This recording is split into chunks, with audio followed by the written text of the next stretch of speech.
Hello and welcome back to another video. So in this series, I'm going to be talking about the movies that I've watched over the last year. Now, if you'd have said to me a year ago, Lewis, did you know that a year from now you're going to be more excited to talk about movies than you are games? I would have gone, yeah, no chance. Um, but here we are.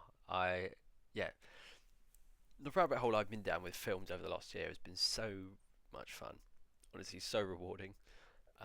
Whether it's been Blu-rays in the cinema, streaming, with other people on my own, um, you know, appreciating the actors, reliving films that I've not seen for many years, lots of first-time watches, like the whole kind of landscape around movie watching for me over the last year. I've had so much fun with it. I've managed to watch over 100 films, so I've got 100 films to talk about over a series of videos, and yeah, I've been racking my brains, doing notes, and I've come up with this idea, right? So what I've done is I grade things out of S, A, and B, and within the S, A, and B, I then split them. We've got S plus and S, we've got A plus and A, B plus and B, and yeah, so I'm going to start with the B's. So in this video, we're going to go through some B's. I'm going to try and rattle through as many of the B's as I can in this particular video, and then we'll go from there. And while going through my notes and reflecting on all the films I'd watched over the last year, I've come up with this idea of where to help me kind of contextualize the film and probably appreciate films that maybe, were either good, okay, or very, very good, but maybe I'd not be in a rush to watch them again. I've faced them off with other films that are like sometimes it's a bit of a reach in terms of thematically, whether it's a similar kind of film, but I've tried to pair films off with other films in order to kind of create a bit of a dialogue with myself over what films I've watched. So yeah, let's dive in. Let's see what I've come up with. So with the B's, starting with the B's, I've got a face off here. We've got effects versus animation. So first up, we've got Ready Player One, 2018. It's the Spielberg one. Spielberg directed versus Elio, directed by Madeline Sharafian, Domi Shi, and Adrian Molina. Three directors on Elio. Wow, there must have been some change of direction during production on that. I can see here, yeah, Molina was attached to direct. Molina has left to work on Coco 2. Okay, so that's a bit of a side tangent. Okay, so we've got Ready Player One versus Elio. This is effects versus animation. To be honest, like two films that I'll be honest, I'm glad I watched them. In Ready Player One's case, it was a rewatch. Elio's case, it was a first time watch in the cinema. But the idea of like, putting on your headphones and going inside a VR game, and in Elio's case, being a young boy and just like looking up into space and wondering what's up there, and like thematically, the two films that definitely obviously drew me in because I watched them. I like to think every film I've seen over the last year are films that I've wanted to watch, at least on some level.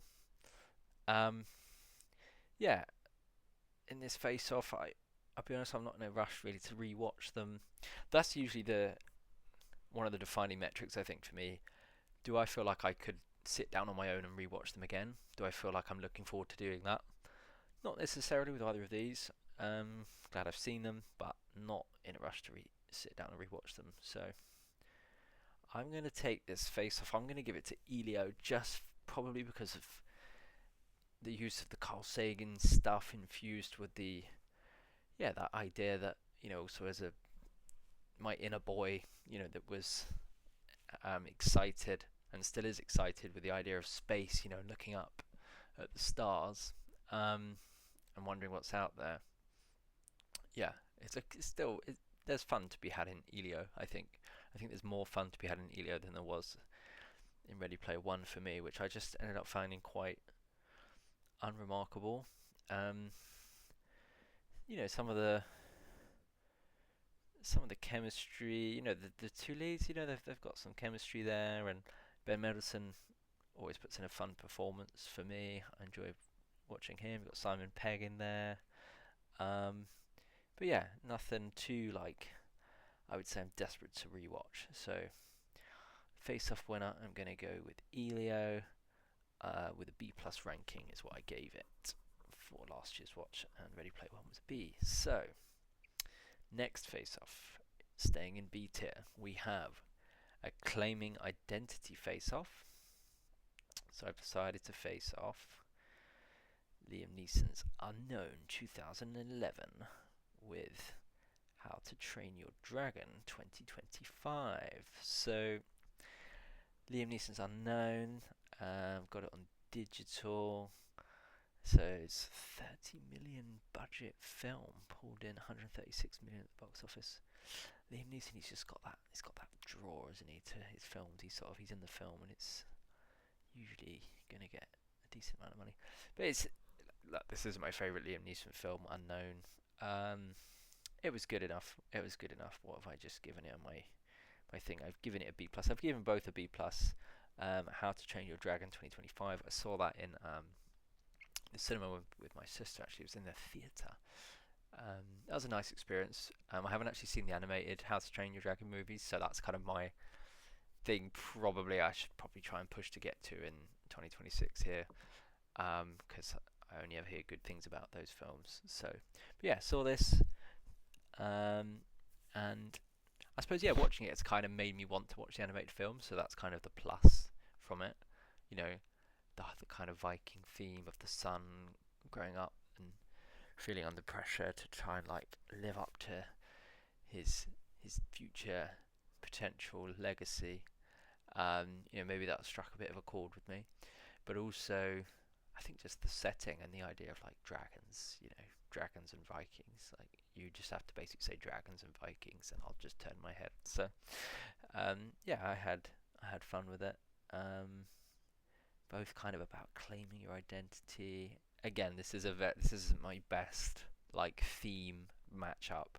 There was an element of, well, I've got stuff left I can't quite match. Let's just pair them up in places. So, in this face-off, would I take How to Train Your Dragon or would I take Unknown?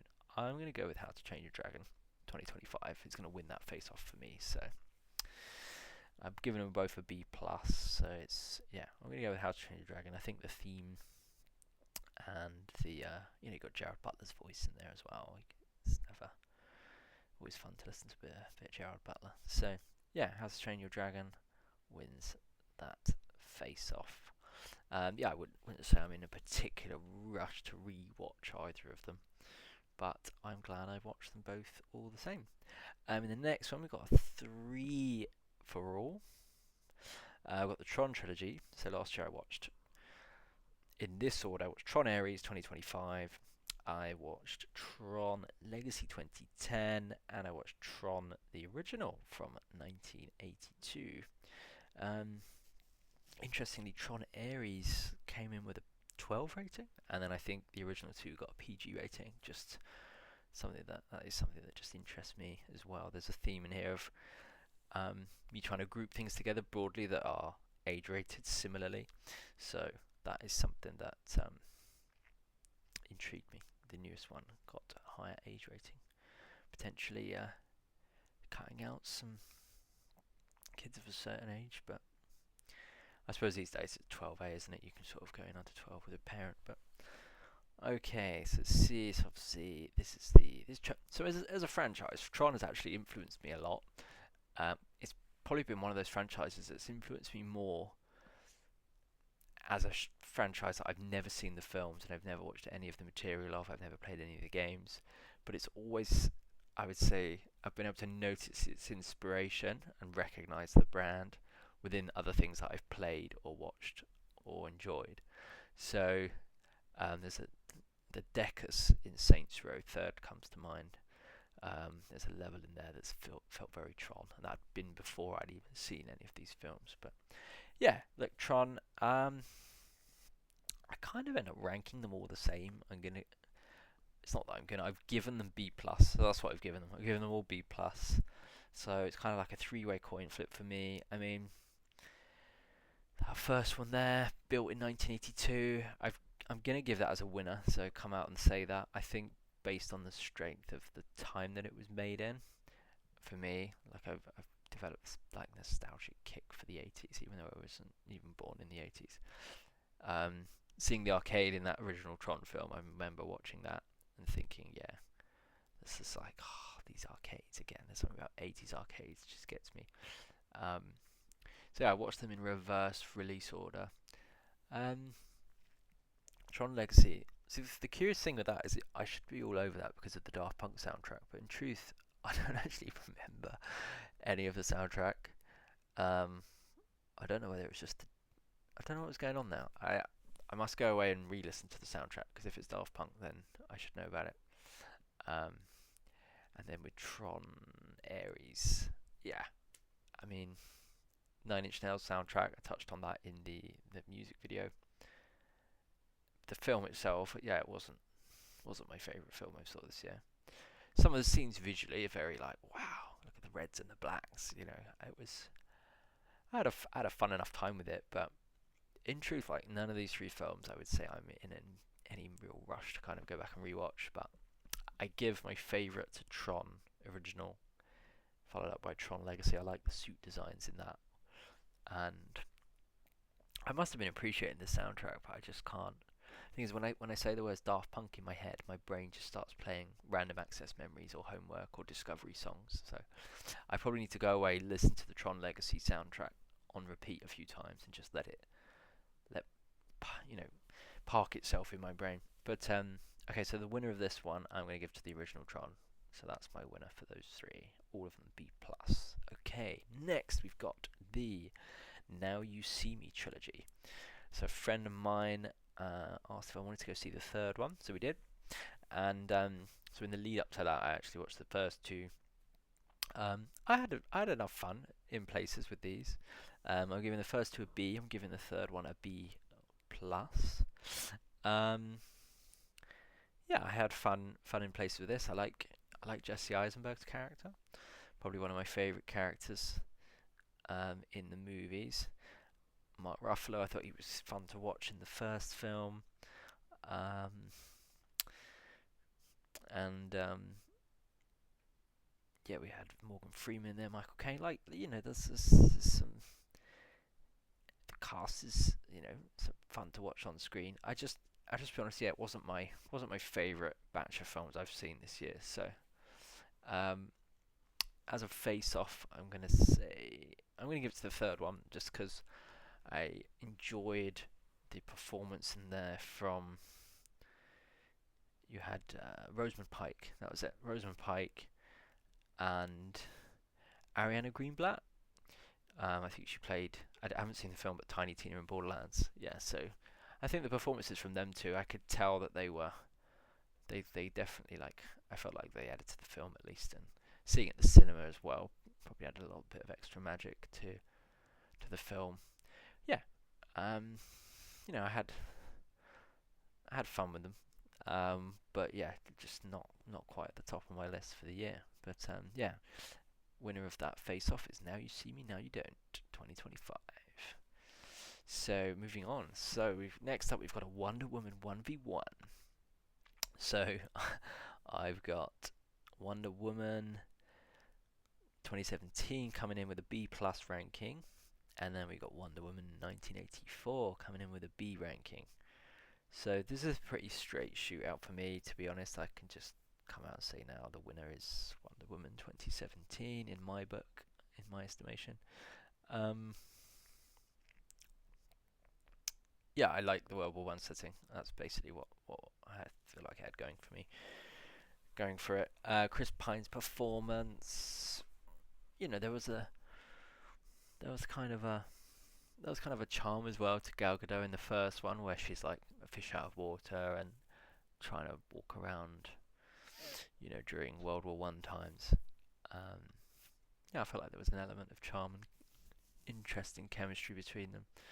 And the World War One seeing her running around World War One battlefields was quite interesting to watch. Yeah, and then in the second one, yeah, look, Pedro Pascal. I think I've only really come to appreciate him really over the last couple of years, but every time he was on screen, I was enjoying his character. So, you know, I was still getting smiles out of the film. But not much more else to say really about these films. Not not exactly my favourites of the last year, but I'm going to give the winner there to Wonder Woman 2017. So that is that one. Let's see what we got here. So let's go for big budget blockbusters. We got a big budget blockbusters 1v1. One about the beginning with Jurassic World Rebirth, and then one about the end, Mission Impossible: The Final Reckoning. So I've ranked these. These are both 2025 films. I've ranked these both. No, I haven't actually. I've given The Final Reckoning a B+. I gave Jurassic World Rebirth a B. So, yeah, let's see what we got going on with the cast for these films. Dum dum dum dum dum dum. Okay, so Jurassic World Rebirth. Oh, I see. Yes, here's Scarlett Johansson, Mahershala Ali. You know what? When I was watching this film, I saw it in the cinema with my sister. I was kind of like, I thought it was a beautiful kind of location, but that was kind of it. It kind of felt a bit like Uncharted.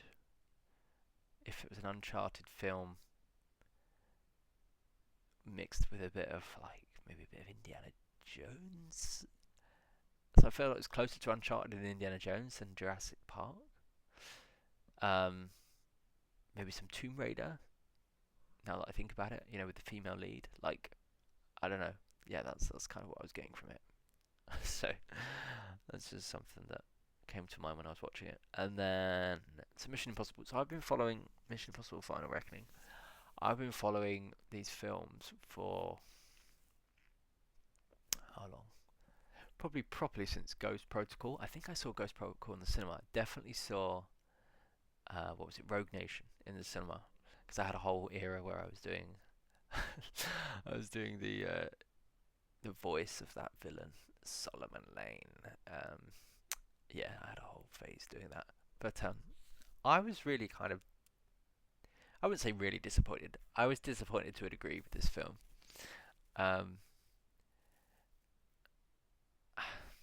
There's an underwater scene that I think still is why I've probably given it a plus, because I remember watching that scene. I saw it in the cinema in IMAX, and I just thought, oh my goodness. Like, I could still feel in my stomach the kind of, wow. I know he's not necessarily, there's some camera trickery and some CGI, but there's a scene underwater where I just thought, wow, okay, that was a really cool scene. I never really had that with Jurassic Park. I never really had a moment where I just thought, wow, that was a really cool scene. Unfortunately, there wasn't really a. The only thing that kind of touched me, I remember, was when they arrive in the field and they're doing the whole again where they're like putting their hands on the Brachiosauruses, I think it is. Like I could feel a little bit there where I was like, okay. But I didn't really feel much of anything apart from that for Jurassic World Rebirth. So, and yeah, back to Mission Impossible. This is Fallout. Mission Impossible Fallout for me is like one of the best action films. Like one of my favourite action films ever. I know that's not saying much without knowing how many I've seen, but I feel like I've seen a decent amount. And Mission Impossible Fallout, even Rogue Nation, Ghost Protocol, like I even did a rewatch of Dead Reckoning Part 1, which is just, I think, renamed back to Dead Reckoning, before doing the Final Reckoning. And yeah, I just think Dead Reckoning is a much better film with the bike stunt. And I haven't done a rewatch of Final Reckoning, but I don't know. I was just let down. Like I was let down with I feel like Isai Morales in there as Gabriel, and the Entity. Like the Entity was just doing nothing for me, honestly. Like as someone who's massive on, feels like he's massive on AI, and like AI themes in films. Like the Entity was just doing nothing for me, the whole film. I just don't have much more else to say about this film. It's kind of gutting because I'd been following these mission films in the cinema for like 10 years, and even the plane scene, I don't know. Another plane scene didn't even really do much for me. The underwater scene, I'll give it a plus for that. And some of the shots in the Arctic, I was like, wow, this is a cool place. Pun intended, I suppose. But yeah, for like big budget blockbusters, these were just not two of my favourite films I saw last year. So I'm gonna give it to Final Reckoning, basically for the underwater scene, with a B plus. But yeah, I think with these, they both kind of just make me want to rewatch some of the older ones in the franchises. So yeah, I'm gonna cut this here, and I'm gonna hopefully get this ball rolling again in part 2. So without further ado, thank you for watching, and I hope to see you in the next one.